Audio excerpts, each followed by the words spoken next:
Thanks for tuning in with us at Dream City Church Omaha. For further information, including past sermons, visit us online at dreamcityomaha.church. We hope you enjoyed the message and that it has a positive impact on your life.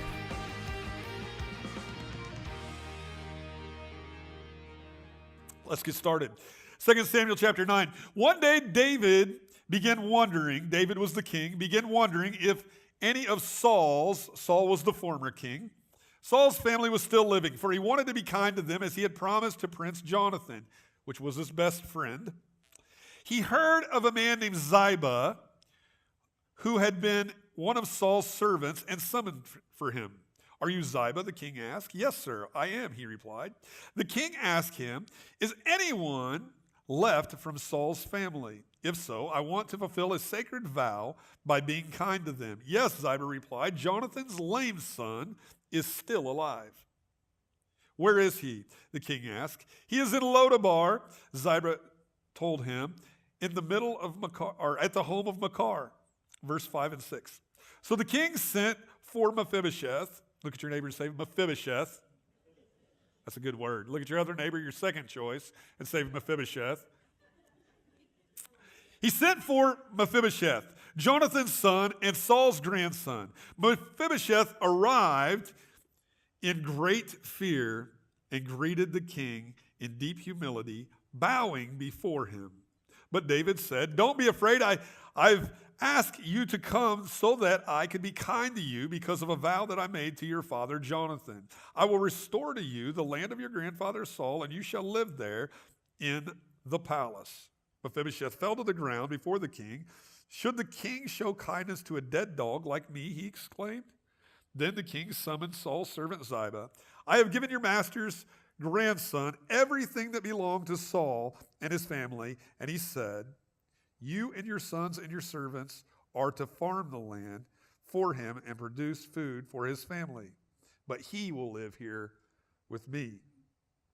Ziba, who had 15 sons, and obviously no television, he had 15 sons and 20 servants, replied, "Sir, I will do all that you have commanded me." And from that time on, Mephibosheth ate regularly, I love this, with the king David, as he were one of his own sons. Mephibosheth had a young son named Micah. All of the household of Ziba became Mephibosheth's servants. But Mephibosheth, who was lame in both feet, moved to Jerusalem and into the palace. This morning I want to talk to you about a table. I want to share with you a different perspective from this passage. The perspective of gathering around a table. I love tables. Rustic, beat up, banged up, scuffed up, scarred, scratched, dented, marked, cracked tables. Tables show life. They show memories that have been made, stories that have been shared, food that has been ate, and coffee that has been drank. I love tables. Tables tell stories. Some of my greatest memories in life happened around a table. I remember growing up at my pop's table. And at my dad's table, we feasted on the finer foods of life: fried catfish, barbecue raccoon, possum and potatoes. Come on, somebody. I'm not kidding. This is how we grew up. Fried squirrel and gravy, turtle soup, rabbit, pheasant, powdered milk gravy. Somebody said, "Ugh, I'm with you, whoever you was." And government-funded macaroni and cheese that is still stuck in my digestive system today. My dad, I remember when we would wake up early in the morning, he would have the Today Show on, and he would be making biscuits and gravy from scratch at his table. And then there was my grandma's table, where every Christmas and Thanksgiving, 25 family members would cram into her single-wide trailer to feast around her trailer. And if you thought Jerry Springer was something, you should have been in that trailer. And in our community, we grew up in a place called Milton, Illinois. Population of the metropolis was 300 people. And there was one event that was huge every year. It was called the Milton Corn Carnival. It was like the epicenter of every year, and everybody in the community would filter through my grandmother's trailer and gather around her table for hot vegetable soup and sandwiches before going uptown. It was around that table where friends and family shared victories and losses, sins and forgiveness. It's where I first learned to read the Bible at her table. It's where I first developed my first sermon and preached it to my grandmother at her table. It's where I would learn how to figure a checkbook. I would learn the secret recipes of making her finest foods, and we would play cards and share laughter. And every Sunday, after she had went to church, people would gather at Grandma's table. It was where I learned that you don't ever wear a hat at Grandma's table. I learned you don't chew with your mouth open at Grandma's table. It was a safe place where I felt secure and loved. It was where everyone was welcome. We would sit and snap green beans, shell pecans, pit cherries. She always had hot cobbler, fresh pears that she would make in a mason jar, that whenever I would get done eating the pears, she would let me drink the juice out of the jar. Come on, somebody. I'm preaching better than you're shouting.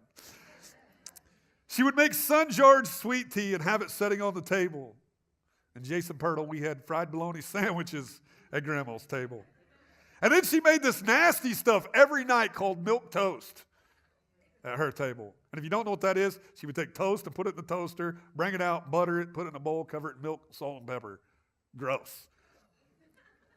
She would make fried chicken and biscuits and gravy, homemade ham and beans over cornbread, macaroni and tomatoes, homemade egg noodles, meatloaf in a cast iron skillet. And it's where my addiction for cookies began at my grandma's table.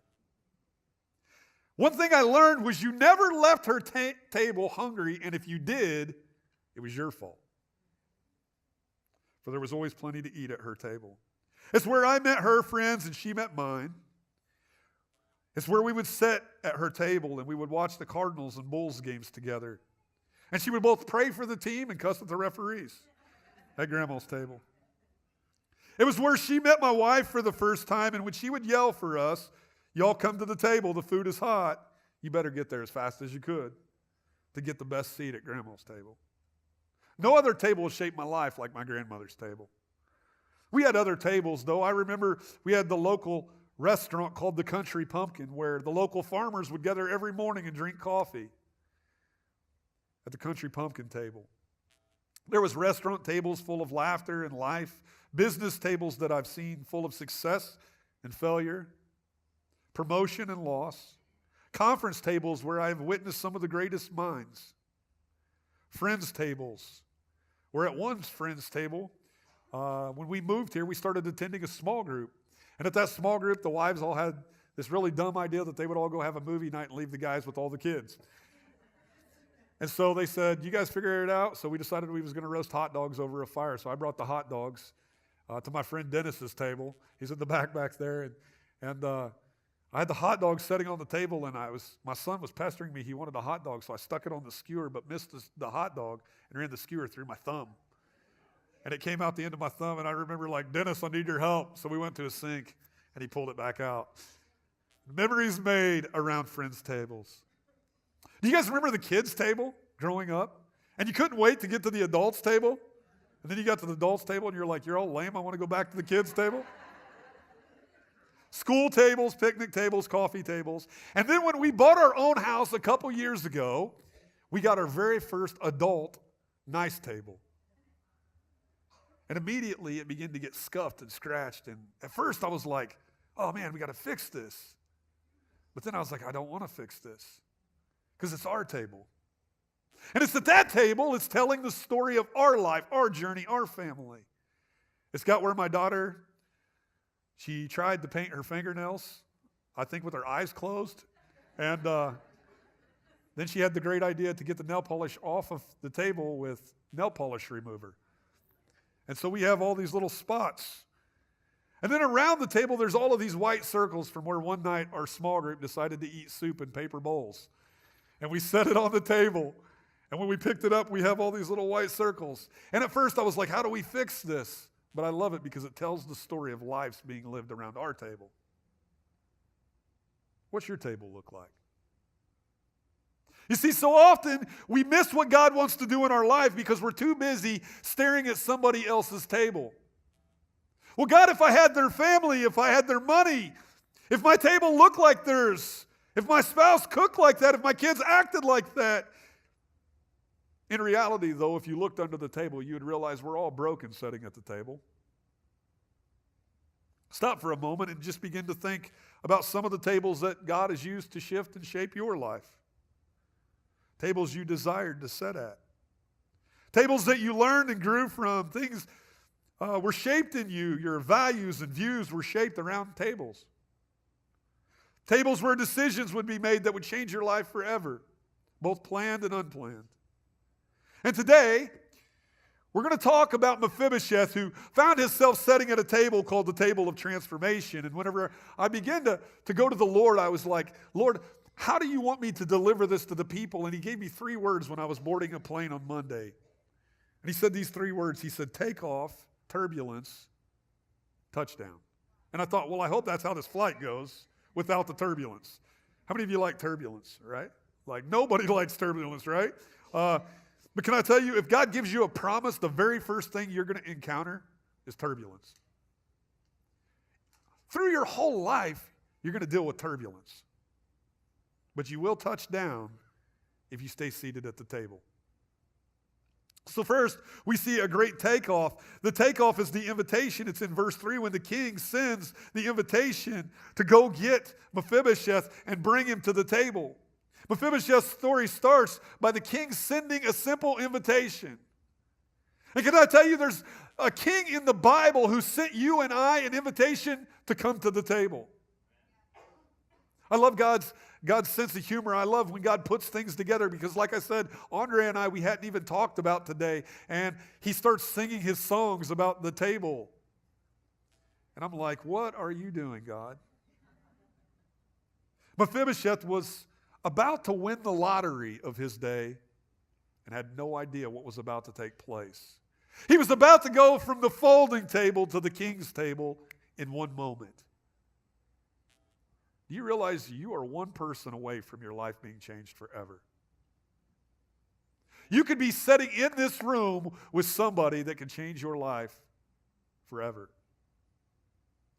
Always pay attention to who's sitting at your table. See, the Bible goes on to tell us that they sent for him and they called him. And when the invitation is sent, it comes through the servant Ziba. And the king, he goes to this servant Ziba and he says, hey, is there anyone left? I love this because God doesn't go straight to the king, and the king doesn't go straight to Mephibosheth, but it goes through a servant. God uses a servant. And as I read this, God showed me this passage where he says, hey, is there anyone left? And Ziba says, yes. Jonathan, his son, who is lame, is alive. He's lame, but he's alive. He's damaged, but he's delivered. He's broken, but he's blessed. And he says, there's this kid over here. He's still alive. And he says, go get him. And God spoke to me whenever I read this, and he said, who is God talking to right now about you? Who's he speaking to right now that he's wanting to change your life forever because he's speaking to somebody right now about you? You see, it's amazing. Everything that goes on earth comes through an invitation. God is a gentleman. He doesn't force his way to your table, and he doesn't force you to come to his. He simply gives an invitation.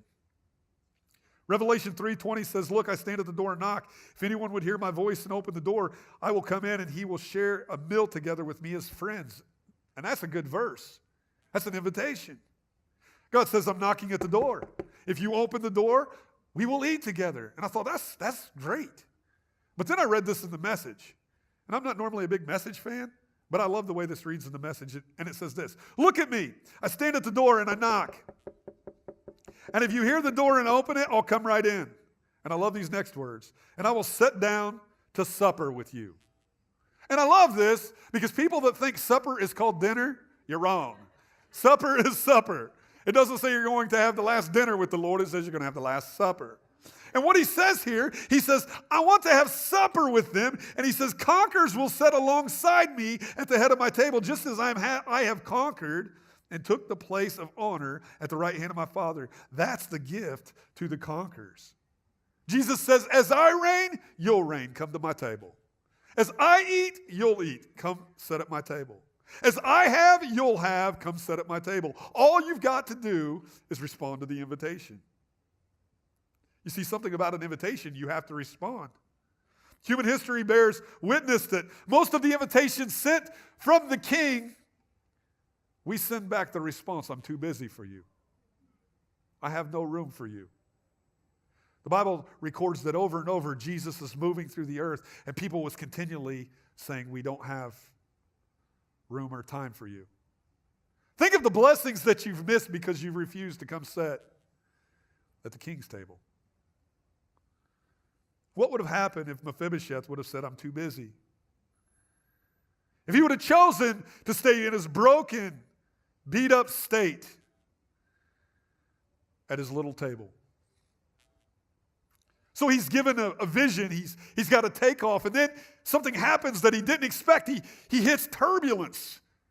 You ever hit turbulence in an airplane? I've got to fly a lot, and I've never got used to turbulence. I hate turbulence. And I always get the seat at the very back of the plane, right? Where it's like you bounce around.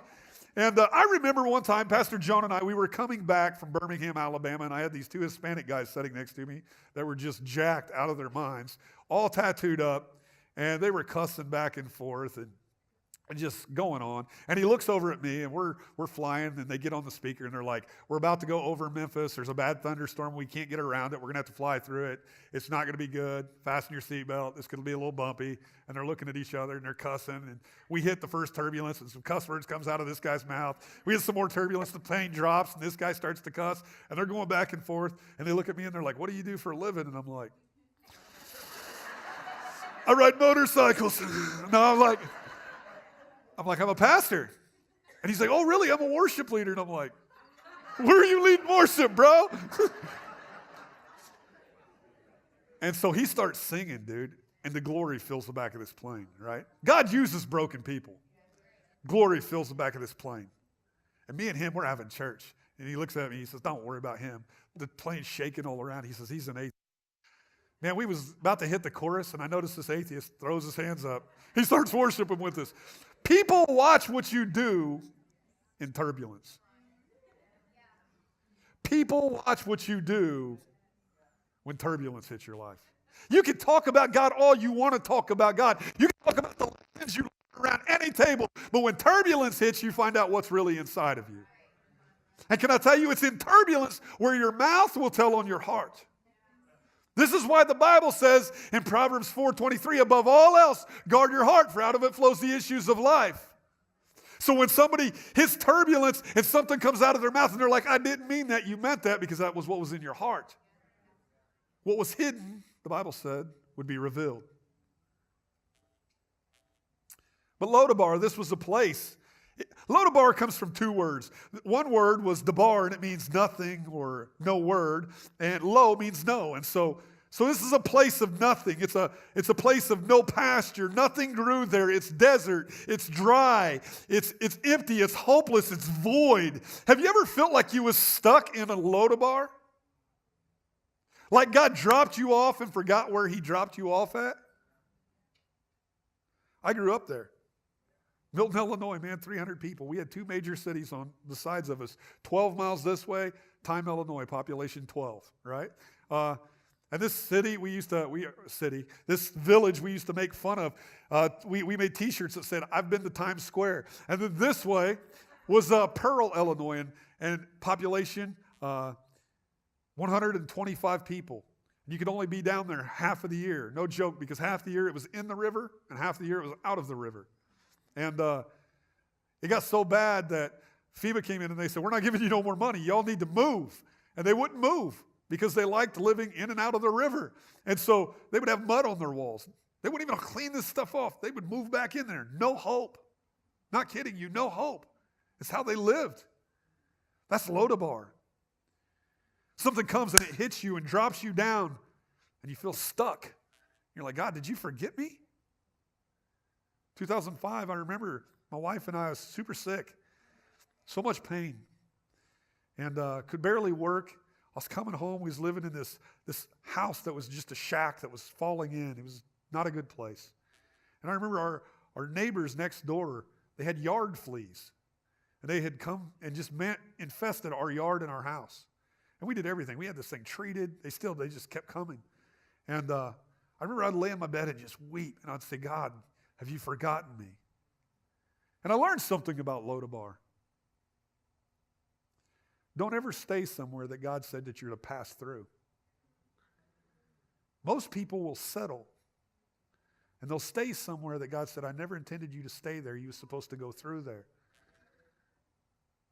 You see, but something else we learned about Lodabar and turbulence is most people never make it to the touchdown. They never make it to the promise because when turbulence hits, they quit. It's in Lodabar where you really see what's inside of you. You see things inside of you didn't even know that you could do. It's amazing the stories that you hear whenever crisis hits and people step up and they're like, man, I don't even know how I did that. It was just instinctive, the things that God put in them. And this morning, God has a word for you. He's calling you out of Lodabar. And he's telling somebody in here, stop looking back to Nothingville. He hasn't forgotten you. And he's sending someone for you. So get ready. Failing to prepare is preparing to fail. Prepare to leave Lodabar. And lastly, once you get through the turbulence, once Mephibosheth had made it through the broken turbulence, they show up and they carry him to the palace. And it's at the palace where he touches down, his plane touches down. And I love this because we just went on to Phoenix, as I said, as a staff. And my wife and I, man, we haven't got to travel a lot together because we have kids. And so she stayed back with the kids while I've been doing things. And I've been doing ministry now for 20 years. And in the 20 years, I've got to go a lot of places. I've got to preach a lot of places, do a lot of things. And I've only got to do that because my wife has raised our kids back home while I've been able to be about doing that. And so I've got to be to all of the United States except for Hawaii. And I take that for granted sometimes. We're getting into the airplane and my wife's just like a kid, like, just amazed.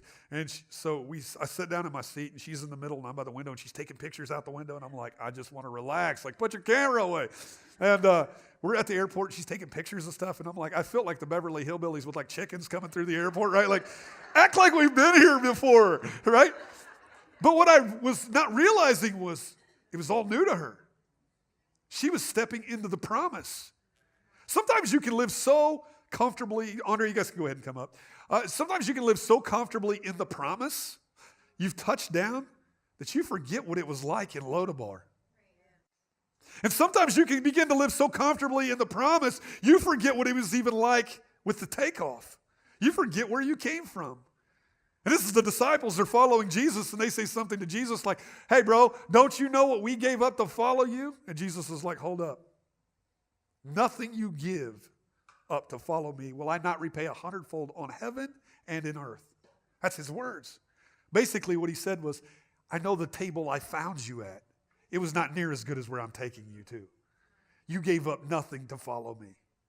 And can I tell you the thing that I've learned about pursuing the promises of God, the thing that Mephibosheth had to learn was you can't stay at your table and eat at his at the same time. The Bible says that in order for them to go to the king's table, they had to leave where they were at. What's God calling you to? Where are you at this morning? Has he given you a dream? Has he given you a vision?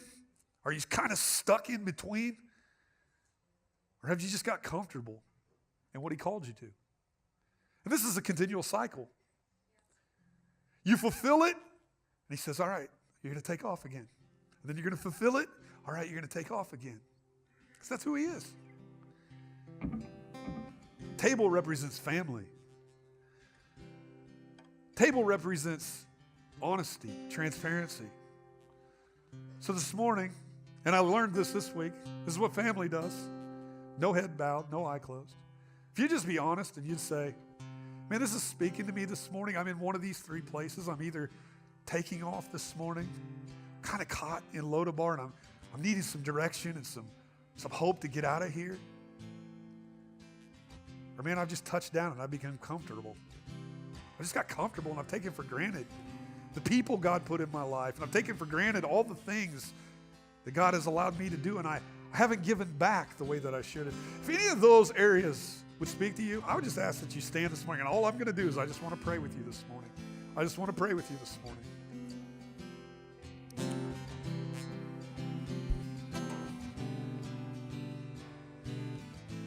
Father, today we're family. Family pulls chairs up to the table, God. And as we're here today, God, as we're gathered today in this room, I pray you would speak to my brothers and my sisters, God. You would encourage them. You would equip them, God. God, I pray you would speak visions and dreams, God. Get them excited, God, Lord, about what you're about to do in their lives, God. Some, they've been stuck in Lodabar, and they're asking this morning, God, have you forgotten me? And friend, he sees you this morning, and he knows exactly where you're at. And I pray you would minister to their heart in only a way that you can minister to their heart today, God. Lord, that when they touch down in the promise, God, they would not forget you. They would not forget where they came from. And they would reach back and help someone else take off. Take off. Lord, we thank you that you didn't leave us where you found us. We thank you, God, that everyone in this room, you have the same message for them, the same invitation. There's a place at the table this morning for you, friend. Come to the table. In Jesus' name.